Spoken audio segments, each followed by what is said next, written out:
इस मौजूदा हुकूमत के इसी तरह के इक़दामात जो हैं वो किसी उम्मीद का रास्ता हमवार करते नहीं दे। तो हालात ऐसे नज़र आते हैं कि हुकूमत किसी भी किस्म का इस साल में या अगले साल में, जिस तरह कह रहे हैं शेख रशीद साहब कि 5 साल में महंगाई कम हो जाएगी, कोई रिलीफ देते हुए नजर आ रही है हुकूमत आवाम को? सब्सक्राइब करें और बेल दबाएं ताकि कोई खबर रह न जाए।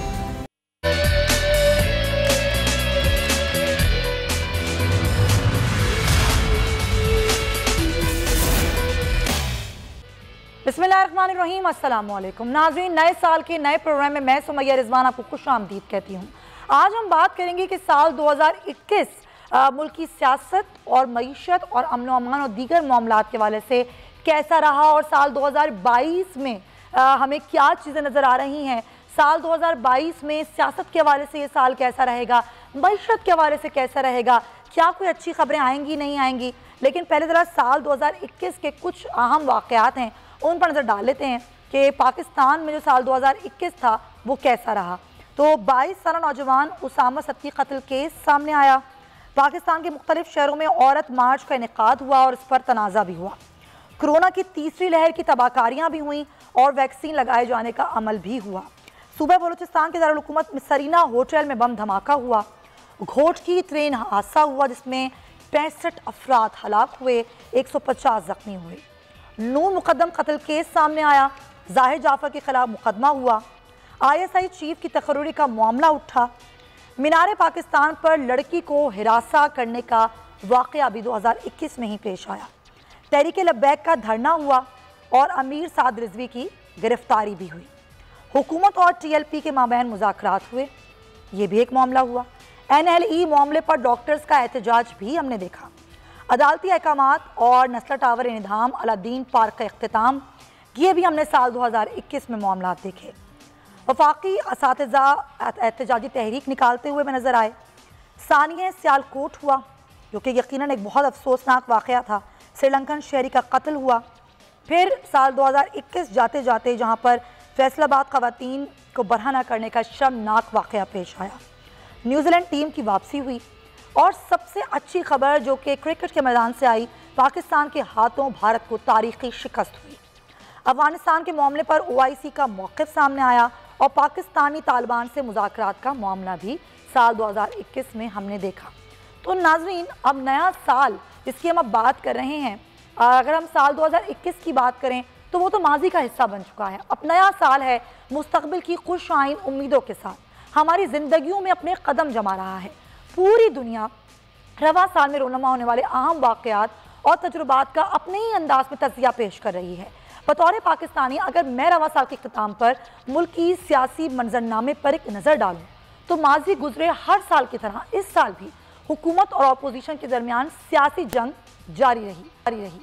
साल की इब्तिदा में जहाँ मुल्क कोरोना के बायस मुआशी मुश्किलात का शिकार हुआ, महंगाई बेरोज़गारी का शिकार था, वहीं अवाम ने अपोजिशन इत्तेहाद की हुकूमत मुखालिफ तहरीक को बनते और दम तोड़ते हुए देखा। बरसों से गुर्बत और आम सहूलियात के फुकदान में मुब्तला बलूचिस्तान ने तरक्की का कोई खास संगे मील तो अबूर नहीं किया, हाँ, मगर तब्दीली के वादों और दावों के बरक्स बलूचिस्तान की सियासत को कमज़ोर पड़ते देखा। जहाँ मुल्क में अवाम ने हफ्ते और महीने तेज़ी से बदलते देखे, वहीं वफाकी बुज़रा की आए रोज़ होने वाली तब्दीली को भी अवाम ने देखा। हुक्मरान जमात के माजी के दोस्त जहांगीर तरीन को रवा साल नए ग्रुप के साथ उभरते हुए देखा। पाकिस्तान की तारीख में हर इलेक्शन की तरह दसका के ज़िमनी इलेक्शन में धांधली का शोर अवाम ने इस बार भी देखा। सेनेट इलेक्शन में अदम एतमाद आते हुए देखा। कंटोनमेंट बोर्ड इलेक्शन का जोर देखा। चेयरमैन नैब की मुद्दत मुलाजमत तौसीक के सदारती ऑर्डिनेंस आते देखा। नई टेक्नोलॉजी EVM पर अपोजिशन और हुकूमत को लड़ते हुए देखा। NA 133 के ज़िमनी इलेक्शन में मुस्लिम लीग नून की कामयाबी और KPK में बल्दियाती इलेक्शन में हुकूमत की हैरान कुन शिकस्त को भी देखा। शहर कायद की बुलंद इमारतों को जहां अदालती हुक्म पर टूटते हुए देखा, वहीं तवील मुद्दत बाद ग्रीन लाइन बस को सड़कों पर चलते और हुक्मरानों को सड़कों पर लड़ते हुए देखा। साल के इख्तिताम पर जहां घरों में गैस का इख्तिताम देखा, वहीं सनतें बंद होती हुई भी देखी। महीनों के लिए CNG बंद होते हुए देखी। भंग की काश पर मईशत को झूमते हुए देखा। तहरीक इंसाफ में नई तंजीम साजी को देखा। अवाम ने इस साल भी 1.5 करोड़ नौकरियों की उम्मीदों को टूटते हुए देखा। साल 2021 के इख्तिताम पर मिनी बजट का तोहफा भी दिया गया और साथ ही साल के पहले रोज अवाम पर पेट्रोल बम भी गिराया गया। वफाकी इदारे शुमारियात की जानिब से बयान में कहा गया कि पेट्रोलियम मसनूआत की कीमतों में इजाफे के साथ रोजमर्रा इस्तेमाल की अशिया भी महंगी होने से पाकिस्तान में महंगाई की शरह 22 माह की बुलंद तरीन सतह पर पहुंच चुकी है और नोक झोंक हमें 2022 में भी हुकूमत और अपोजिशन की नजर आती हुई दिखाई दे रही है। क्या नाजरीन, सिर्फ साल बदलने से मुल्क की हालात भी बदल जाएंगे? 2022 में क्या आवाम से किए गए तब्दीली के वादे और दावे पूरे हो पाएंगे? क्या साल 2022 इलेक्शन का साल होगा? इसी पर हम बात करेंगे। हमारे साथ हमारे मेहमान मौजूद हैं। मुझे कराची स्टूडियो से ज्वाइन कर रहे हैं सीनियर सहाफ़ी हैं, तजियाकार हैं, एडिटर इन चीफ है बोल्ड न्यूज़ के नज़ीर लगारी साहब। लगारी साहब, बहुत शुक्रिया आपका। मुझे ज्वाइन कर रहे हैं हमारे सीनियर एंकर पर्सन और तजियाकार अमीर अब्बास, बहुत शुक्रिया अमीर आपका भी। और हमें ज्वाइन कर रहे हैं माहिर मुआशियात डॉक्टर शाहिद हसन सिद्दीकी साहब। तमाम हज़रात का बहुत शुक्रिया और यकीनन आप लोगों का तजिया और आप लोगों की एक्सपर्ट राय मेरे लिए आज के प्रोग्राम में बहुत अहम है, क्योंकि हम सियासी मौज़ूआत पर तो बात करते ही करते हैं, लेकिन बात ये कि अवाम का मुस्तकबिल कैसा होगा साल 2022 में। लगारी साहब, सारे वाक़यात में समोने की कोशिश की है। वाक़यात आपने बड़ी महारत से तमाम वाक़यात को शामिल किया है और बहुत मुख्तसर अंदाज में इनको पेश भी किया। ये तो आप ही का कमाल था, लेकिन आने वाला साल जो है शायद वाक़यात तब्दील हो रहे होंगे, यकीनन तब्दील हो रहे होंगे, वाक़यात की नौइयत दूसरी होगी, लेकिन हालात यही रहेंगे। इन हालात में तब्दीली की कोई उम्मीद नज़र नहीं आती। यानी पाकिस्तान इस वक्त एक दीगर संगीन बहरानों के अलावा अभी एक इदारे को जवाबदेह है जो टेरर फाइनेंसिंग करने के सिलसिले में वो रोक टोक लगाते हैं और मनी लॉन्ड्रिंग की। और हमें हमारे वज़ीर आज़म जो हैं हर चंद दिनों के बाद लोगों को याद दिलाते हैं कि हमारा मुल्क जो है इस बीमारी में मुब्तला है, ख़बरदार रहना भाई, अपनी पाबंदियों को हटा नहीं देना, हमारे यहाँ जो है ये मनी लॉन्ड्रिंग की बीमारी मौजूद है। यानी जिनको कंट्रोल करना है वो साकी सारी दुनिया का भी मिसाल देते हैं और ये भी कहते हैं कि जनाब रुपया एक ही जगह पर पहुँचता है, जिस डॉलर जो एक ही जगह पर पहुँचता है। लेकिन आपको अपने मुल्क के ख़िलाफ़ या थर्ड वर्ल्ड के ख़िलाफ़ चुगली खाने से पहले ये सोचना चाहिए कि हमने खुद इसको कंट्रोल करना है। तो अब तक जो आपके इक़दाम हैं दुनिया को वो बताएं ना। आप ये क्या बात हुई? क्या आप कह रहे होंगे कि जनाब मनी लॉन्ड्रिंग हो रही है तो टेरर फाइनेंसिंग भी हो रही है, और टेरर कहाँ से होता है, किस जगह पर है, किस इलाके में है, और कहाँ पर लोगों को ख़तरा होता है टेरर का, और टेरर कहाँ कहाँ अटैक करता है, किस किस जगह पर अटैक करता है, ये सारी दुनिया को मालूम है। आपके यहाँ परवान चढ़ता है, आपके यहाँ परवान चढ़ाया गया। अब जबकि ये ख़त्म हो रहा है या ख़त्म होने के करीब है, खुदा के वास्ते अपने मुल्क के ख़िलाफ़ चुगली खाने का अमल तो बंद करें ना। बाकी ये है कि 2022 में हम कोई उम्मीदें बांध लें, इस मौजूदा हुकूमत के इसी तरह के इक़दामात जो हैं वो किसी उम्मीद का रास्ता हमवार करते नहीं दे। सही। मैं उसके साथ ये भी कहता हूँ कि हमारे मुल्क में एक उम्मीद थी कि अपोजिशन एक टफ टाइम देगी हुकूमत को। वो अपोजिशन जो है वो टाइम फिश साबित हुई और उसने हुकूमत को कोई टफ टाइम नहीं दिया, खुद अपने आप को ही हमेशा टफ टाइम दिया है। अपोजिशन का फेलुअर मेरे लिए, और मैं पिछली तमाम जो 50 साल हमारी पार्लिमानी तारीख है उसके तमाम वाक़यात का गवाह हूँ, इससे ज़्यादा नाकाम अपोजिशन मैंने अपनी ज़िंदगी में नाकाम अपोजिशन, बिल्कुल आपने सही लफ्ज़ इस्तेमाल किया। अगर हुकूमत ने कुछ नहीं किया तो इस अपोजिशन ने भी कुछ नहीं किया, कोई टफ टाइम हुकूमत को नहीं दिया। इसकी वजह से हुकूमत का जो दिल चाहा वो करती रही। डॉक्टर शाहिद हसन सिद्दीकी साहब, 22 माह की बुलंद तरीन सतह, महंगाई आसमान को छू रही है। सिर्फ दिसंबर में जो डिजिट है महंगाई का वो है 12.3%। अब हमेशा मुझे ये बताते रहें, हमारे नाजरीन को ये बताते रहें कि जानबूझ के ऐसे इक़दाम किए गए कि हम यहाँ खड़े हैं। और आज जब मैं आपसे बात कर रही हूँ साल 2022 में हम बात कर रहे हैं, तब भी आज की खबर है कि बिजली के निर्ख बढ़ाने के लिए फिर तजवीज़ दे दी गई है और ये कहा गया है कि 5.5 रुपये बिजली के निर्ख बढ़ा दिए जाएं। पेट्रोल का जो तोहफा दिया गया नए साल पे वो अलग। और शौकत तरीन साहब ये कहते हैं हम मजबूर हैं, IMF का दबाव हम पर है। देखिए, सूरत हाल ये है कि लगारी साहब ने जो बातें बताई हैं उन्हीं हरकतों का इम्पैक्ट हमारे मईशत पर भी नज़र आया। आपने अभी महंगाई की बात की, तो जनवरी जब ये इस साल जनवरी 2021 में 5.7% पाकिस्तान में अफरात ज़र थी। हुकूमत ने जो अशराफिया की मईशत अपनाई, टैक्स चोरी होने दी, ताकतवर तबकों को मराज दिए, स्मगलिंग होने दी, रुपए की कदर दानिस्ता गिराई, गैर ज़रूरी इम्पोर्ट्स होने दी, तो नतीजा क्या हुआ कि ये दिसंबर में ये हो गई 12.3%, यानी 5.7 से शुरू हुई थी 21 में और ये 12.3% पर ख़त्म हुई। जो अवाम कुछ ले गए, अवाम की ज़िंदगी अजीरन हुई, नंबर 1। इसी के साथ हमने देखा कि जो तालीम का बजट था GDP के तनासुब से वो गिर गया। मगर जो हैरान कौन बात है कि इस साल जो अभी तिजारती खसारा जुलाई से दिसंबर तक हुआ है, ये पाकिस्तान की तारीख में सबसे ज़्यादा है। हमारे बेशतर अशारिये 2018 से ख़राब हैं जो इस हुकूमत को विरसे में मिले थे। तो जब ये 2018 में ये कह रहे थे कि जी दिवालिया मईशत, तो उस वक्त जो तिजारती खसारा था वो था 37.5 अरब डॉलर पूरे साल का। अगर ये 6 महीने में 25 अरब डॉलर हो गया तो अब तो जाहिर बात है कि 40 अरब डॉलर से ये तजावुज़ करने वाला है।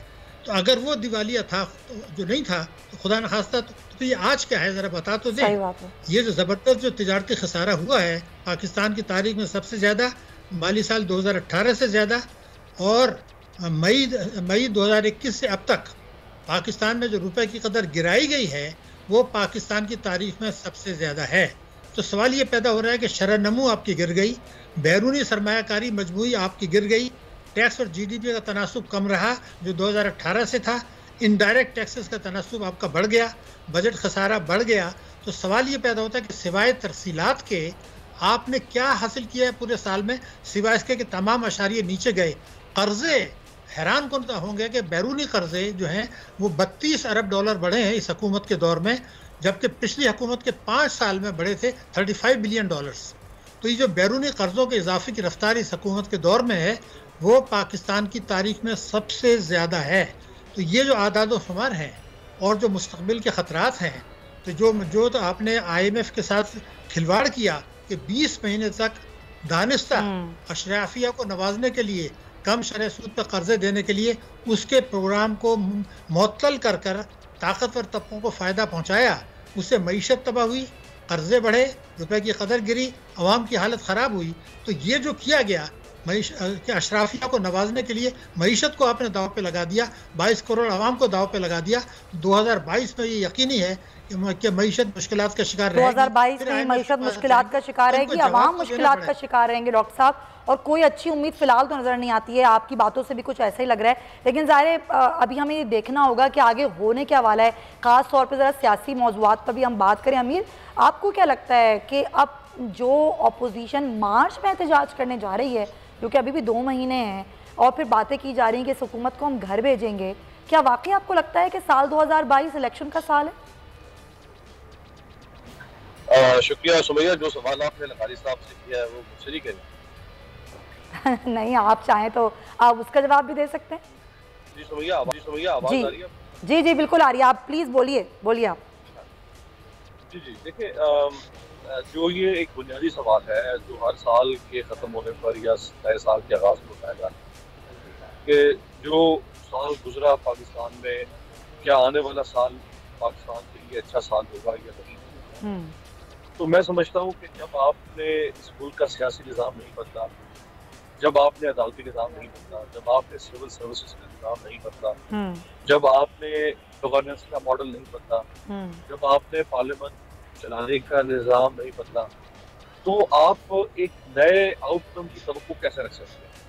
पुराने निज़ाम से आप नए और बेहतर आउटकम की तवक्को नहीं रख सकते। तो जब तक आप इस निज़ाम को जारी रखेंगे, जब तक आप इस निज़ाम के अंदर एक बड़े पैमाने पर इस्लाहाती कुल्हाड़ा नहीं चलाएंगे, तब तक आप किसी नए आउटकम की तवक्को नहीं कर सकते। ये तो 2021 है, आप 3021 में भी अगर खड़े होंगे 1000 साल के बाद और उसी निज़ाम को चलाते रहेंगे जो निज़ाम आपको नहीं डिलीवर कर पा रहा, तो आपको नतीजा तो बदलना है तो इनसे मत बदले, साल मत बदले, आप निज़ाम को बदले तो फिर कोई फर्क मुख्तलिफ मिलेगा। जहाँ तक सवाल है कि 2022 में अपोजिशन क्या करेगी या हुकूमत रहेगी,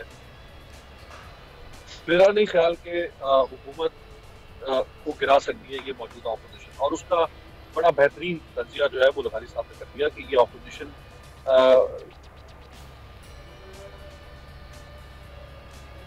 जी ठीक है, ये ऑपोजिशन बड़ी कमज़ोर ऑपोजिशन है, ये ऑपोजिशन कुछ नहीं कर सकी लगारी साहब। और अभी आप ये देखिए कि पिछले साल इन्होंने साल मार्च की तारीख दी कि हम मार्च में एहतजाज करेंगे जी महंगाई के ख़िलाफ़, और उससे बड़े हमारे वुज़रा हैं वो कहते हैं कि जी आप ये देखिए मुआशी इस्तेकाम आ गया है, महंगाई कम होना शुरू हो गई है। और अब वाकई उनको पता है कि उनके आगे जो अपोजिशन है वो इतनी हल्की है कि वो कुछ कर ही नहीं सकती, तो वो इतने आराम से हैं कि हम जो दिल चाहे आवाम के साथ करें, हमें यहाँ पर कोई टफ टाइम देने वाला नहीं है। जो अपोजिशन 4-5 महीने पहले अपना एक ऐसा प्रोग्राम दे, सही बात, और बीच में बहुत से नदी नालों से गुजरे, छोटी छोटे दरियाओं से गुजरे और खालों से गुजरे और नहरों से गुजरे, दरियाओं से गुजरे, और फिर जाकर कहे कि हम इतने अरसे के बाद जाकर उस पॉइंट को जाकर हाथ लगाएंगे जहां हमें पहुंचना है, तो भाई ये सारी मेहनत करने का फ़ायदा क्या है आपको, और उससे हासिल क्या करेंगे। 2022 भी इसी नाअहल, नालायक, नाकारा हुकूमत का ही रहेगा, और चूँकि अपोजिशन उनसे ज़्यादा नाअहल, नाकारा, नालायक साबित हुई है और उसने हुकूमत को किसी किस्म का टफ टाइम नहीं दिया है।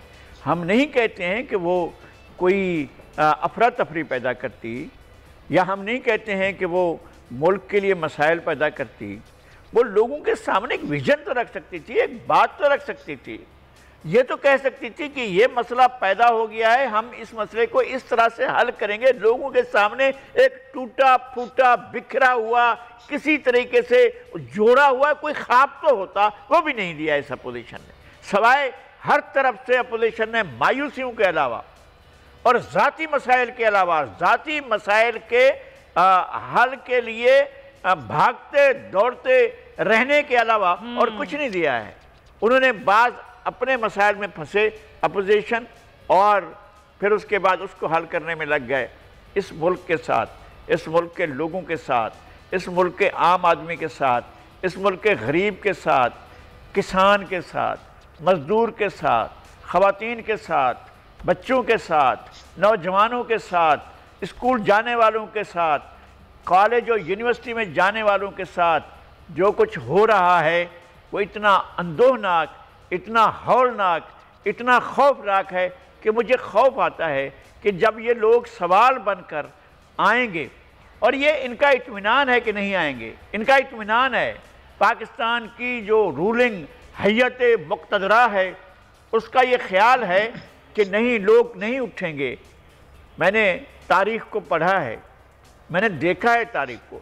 एक मामूली वाक़या 6 सदी 5 सदी कबल मसीह में एक मामूली वाक़े ने सल्तनत में से बादशाहत का खात्मा कर दिया था और उसकी जगह पर जमहूरियत। लेकिन वही बात है ना लगारी साहब, अभी ऐसा लगता नहीं है कि ऐसा कोई भी, मैं कहता हूँ कोई वाक़या, एक वाक़या ऐसा हो सकता है जो पूरी की पूरी काया पलट दे। तारीख में मैंने ऐसे बहुत से वाक़यात देखे हैं जिन्होंने तारीख पलट दी है। ऐसे ये इस खुशफहमी में न रहें कि नहीं बदलेंगे हालात। अच्छा, नहीं बदलेंगे हालात, ऐसे ही अमीर अब्बास, नहीं बदलेंगे हालात। मैं यहाँ पे 10 बस्ता इख्तलाफ करूँ साहब से, मुझे नहीं लगता, लेकिन हाँ हालात देखें ना, इसमें तो कोई इख्तलाफ नहीं, हालात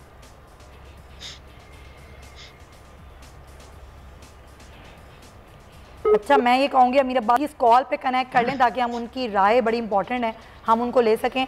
शाहिद साहब, अभी मिनी बजट पास करवाना है, हुकूमत के लिए बड़ा दर्द-ए-सर हो गया है। मिनी बजट पास करवाने के बाद क्या सूरत हाल होगी? वज़ीर आज़म आज बयान दे रहे हैं कि जी हमने तो जोर दिया ही नहीं कि हम सनती शोबे को फ़रोग़ देते, और मुल्क जब भी तरक्की करेगा जब हम सनती शोबे को फ़रोग़ देंगे।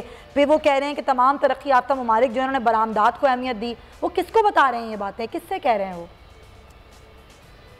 मेरे ख्याल है कि वो तो उनकी बातों में बड़ा तजाद है।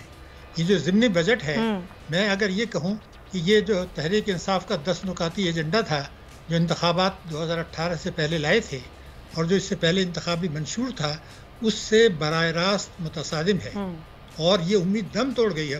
बिल्कुल जिम्मेदारी से मैं कह रहा हूँ कि तहरीक इंसाफ अपने बकिया वक्त में कोई इस्लाही इक़दाम उठाएगी, इसका कोई इम्कान नहीं रहा। और इसका इम्कान भी ख़त्म हो गया कि जो टैक्सों का ज़ालमाना निज़ाम है उसमें कोई बेहतरी आएगी। नंबर 1। नंबर 2 ये कि इसके मनफी असरात अगले साल मईशत पर रहेंगे। तीसरा ये कि इसके कुछ नुकात आईन पाकिस्तान से मुतसादिम हैं और इसको पार्लियामेंट को इख्तियार ही नहीं है कि उसे पास करने का। मगर जो सबसे मज़ा का खेज सूरत हाल है, और ये हमारे जो मेम्बरान पार्लियामेंट हैं, ख़ास तौर से तहरीक इंसाफ के और इत्तेहादी, उनको अपने ज़मीर को टटोलना होगा। इसलिए कि एक तरफ आप कौमी सलामती पॉलिसी लेकर आते हैं, कौमी सलामती में ये कहा गया है कि मजबूत मईशत भी इतनी ज़रूरी है सलामती के लिए जितना फ़ौजी ताकत, लेकिन उसमें दूसरा अहम नुक्ता यह है कि मुल्क की सलामती का मतलब ये है, मईशत की सलामती का मतलब ये है कि आम आदमी की हालत बेहतर हो, उसको इलाज मालजे की सहूलियात मैसर हों, उसके बच्चों को तालीम की सहूलियात मैसर हों, उसको साफ़ पानी मिले, गुर्बत कम हो, महंगाई कम हो। तो ये जो माशी तरक्की का दुनिया भर में ये बात शुरू हुई है, जिसको हमने बहुत देर से ये अपनाया है, वो तो बराह रास्त मुतसादिम है ज़िमनी बजट। सही बात है। तो आप कैसे दोनों चीज़ें साथ ला सकते हैं? एक तरफ तो आप ज़िमनी बजट लेके आ रहे हैं, दूसरी जानिब आप कह रहे हैं कि जी हम चाहते हैं कि मुल्क में तरक्की हो, हमारी सनतें आगे बढ़ें, हमारी बरामदात आगे बढ़ें, लेकिन ये कैसे होगा जब आप हफ्तावार। मैं ये बात नहीं कर रहा था जी, मैं कुछ और बात कर। जी जी सर, कंप्लीट की जगह ब्रेक लूंगी। जी जी अभी बताऊँ ये बात? नहीं, बस आप कंप्लीट कर लीजिए। मैं ये अर्ज़ कर रहा था कि मईशत की सलामती के साथ जो नुक्ता है कौमी सलामती का, वो ये है कि आम आदमी की हालत बेहतर बनाई जाएगी। सही। उसको इलाज मालजे की बेहतर सहूलियात होंगी, उसको जो है ना गुर्बत कम होगी, महंगाई कम होगी, रोज़गार के मौक़े आएंगे, पीने को साफ़ पानी मिलेगा, वो बच्चों को इस काबिल होगा कि मुनासिब ग़िज़ा दे सके। तो ये सारे जो मकासद हैं, ये उसकी ज़िद है आपका ज़िमनी बजट। ठीक है। तो एट ए टाइम जबकि आप दोनों ऐसा नहीं हो रहा, नज़र कुछ और आ रहा है। बहुत शुक्रिया आपका डॉक्टर शातिर हसन सिद्दीकी साहब। प्रोग्राम में एक ब्रेक शामिल करेंगे, वापस आएंगे तो इसी इशू पर मज़ीद डिस्कशन को आगे बढ़ाएंगे।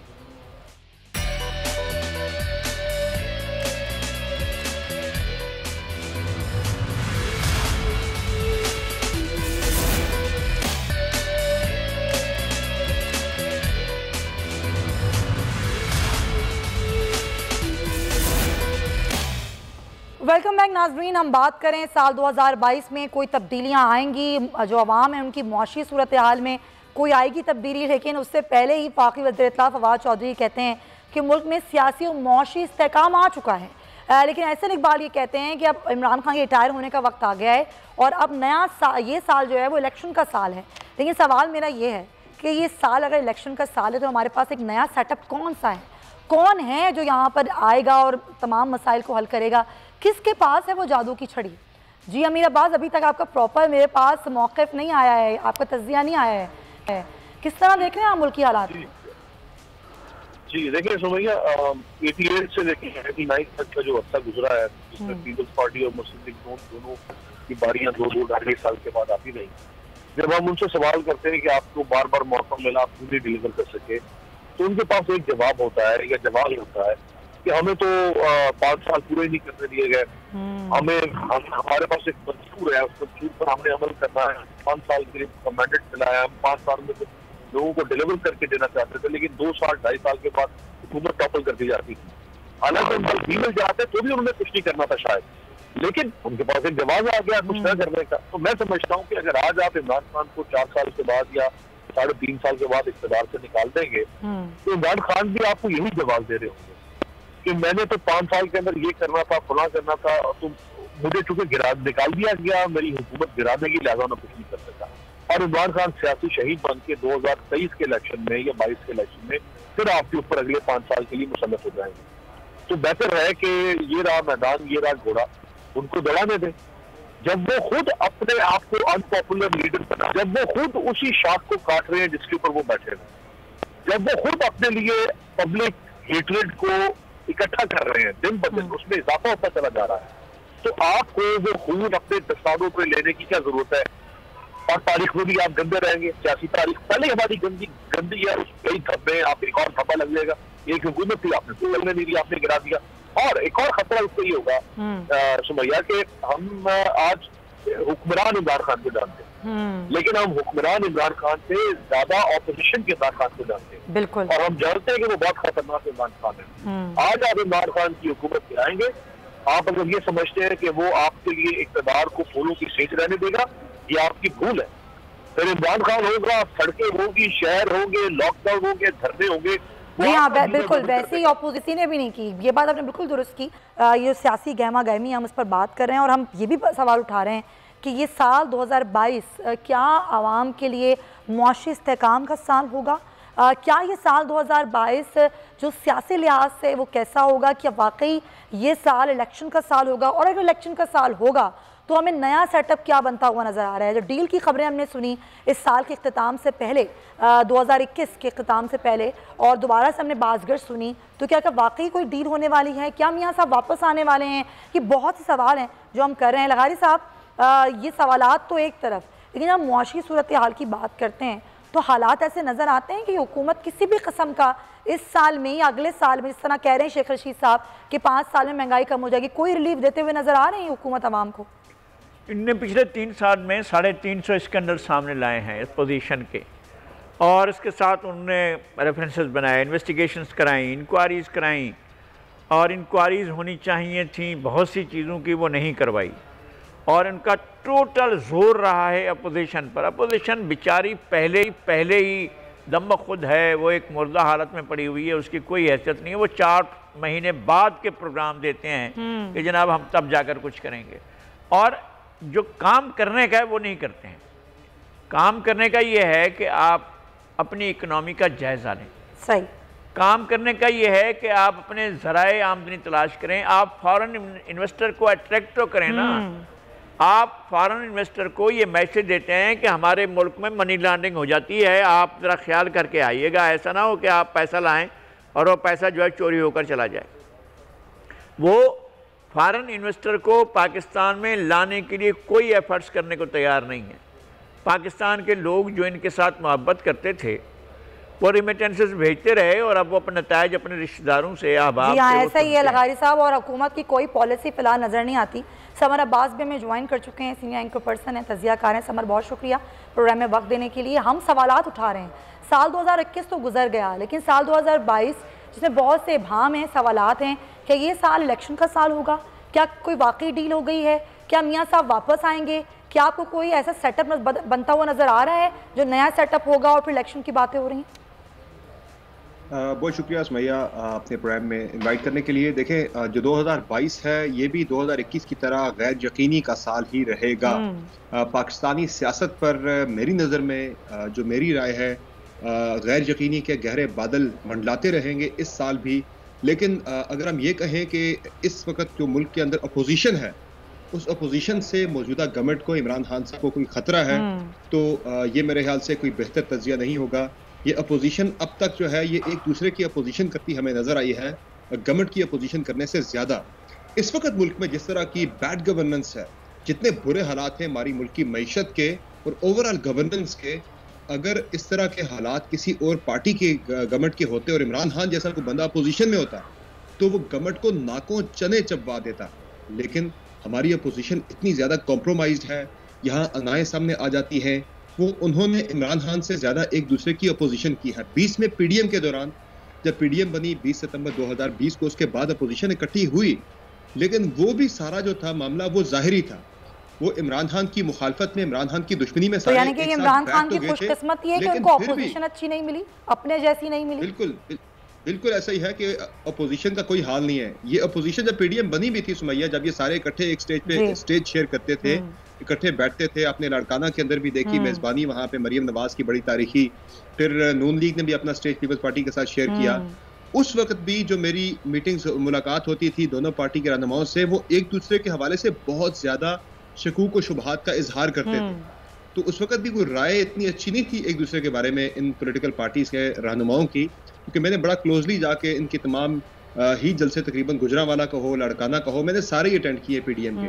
तो उस वक्त जो मेरी इनसे ऑफ कैमरा जो मीटिंग होती थी, गपशप होती थी, उस गपशप में वो एक दूसरे के खिलाफ बड़ी नेगेटिव बातें किया करते थे। तो मुझे उस वक्त ये अंदाजा हो गया था कि ये पीडीएम वाला जो मामला है ये इतना लंबा नहीं चलना, ना ही अपने अहदाफ हासिल कर सकता है। चूंकि यूनिटी जाहिरी तो थी लेकिन इंटरनली कोई यूनिटी नहीं थी। तो खान साहब जो है, उन्हें चैलेंज सबसे बड़ा महंगाई का है। अगर इससे रिकवर कर जाते हैं तो मेरे ख्याल से 2023 तक उन्हें किसी किस्म का कोई भी खतरा नहीं है कि क्या करें इमरान खान को। खुद इमरान खान जैसी ऑपोजिशन नहीं मिली। समर, बहुत शुक्रिया, वक्त की कमी है और इंशाल्लाह फिर आएंगे। नज़ीर लगारी साहब, आपका भी बहुत बहुत शुक्रिया सर, आपका तज्जिया बड़ा इंपॉर्टेंट था हमारे लिए, और हम इस पॉइंट पर पहुँचे हैं कि अपोजिशन ऐसी मिली जो हुकूमत की तरह ही नालायक है। ये अपोजिशन कुछ नहीं कर पाई और ना ही कुछ कर पाएगी। तो आवाम को सिर्फ सब्र का दामन थामे रखना है, क्योंकि नज़र यह आता है कि जैसे सारे साल गुजरे वैसे ही साल 2022 भी गुजर जाएगा। प्रोग्राम का वक्त ख़त्म होता है। अपना ख्याल रखिएगा। अल्लाह हाफ़िज़।